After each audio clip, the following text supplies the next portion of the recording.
70 орчим жил үргэлжилсэн улс төрийн хэлмэгдүүлэлтийн улмаас Монгол улсын нийт төрхийн 40 орчим хувь нь өрхийн тэргэнгүй болсон гэж судлаачид үздэг. Мөн хил сэргээр иргэдийн хороох төрийн бодлого эрчээ авсан 1937-оос 1939 оны хооронд Монгол улсын 5 эрэгтэй хүн тутмын нэг нь буудуулан амиа алдсан гэх баримт байдаг байна. Улс төрийн хилс хэрэгт тухайн үеийн сэхээт хүмүүс хамгийн ихээр өртсөн тоо баримт дөрвдвэл 37 мянган хүнд шүүхээс хороох эсвэл хорих хэл оноосны 17 мянган лам хувраг эрдэм ном суралцсан хүмүүс байжээ. Одоо энэ 32 оны бослогт чинь зөвхөн одоо лам нарын бослог гэж тухайн үед их явцсан буруу одоо мэдээлэл өгчсэн. Тэр үеийн одоо эвлийн гишүүн бол тэр юунд ховсгал тэр хөдөлгөөнд оролцсон бослогод оролцсон хүмүүсүүдийн 60% нь эвлийн гишүүн, баг хурлын гишүүн байсан. Тэгэхээр өнөөдөр энэ бодит мэдээллийг бид нар өгч байхгүй бол цаашдаа залуучуудад хойч үеийнх нь бол энэ сурамж болох юм аа.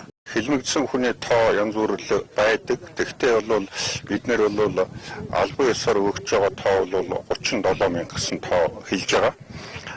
Монгол улсын хэлмэгдлийн цагаан номон дээр бол анхны бат дээр нь 80 мянган хүн хэлмэгдсэн.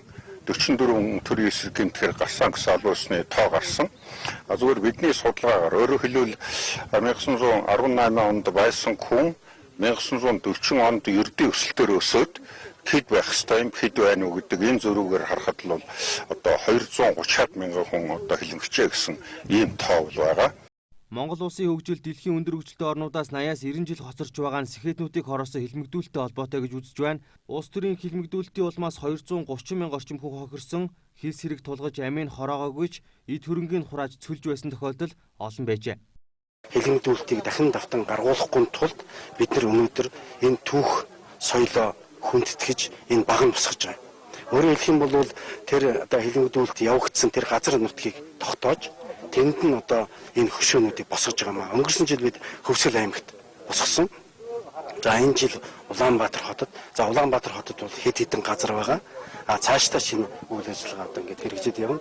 Хэлмэгцэн хүмүүсийн дурсгалыг хүндэтгэж Улаанбаатар хотын зүүн хэсэгт байрлах ээж хайрхны өвөр зориг тарихны шил дагуу баг нь усглоо. Халуун сэтгэл зөхөрсөн, хатан зүрх шархирсан, хар дарсан жилүүдийг хамаг Монгол бүү мартаг гэсэн бичгтээ энэхүү багныг Монгол улсын ерөнхий сайд асан Догсмын бодог 10 гаруй хүний хамтаар хэлмэгдүүлэг хөнөөсөн газарт босгосон юм а. Монгол улсын аймаг бүрт хэлмэгдүүлэлт явагдаж 700 гаруй сүм хэд устсан хар он жилүүд дахин давтагдах ёсгүйг сануулахын тулд энэхүү багныг бүтээжээ.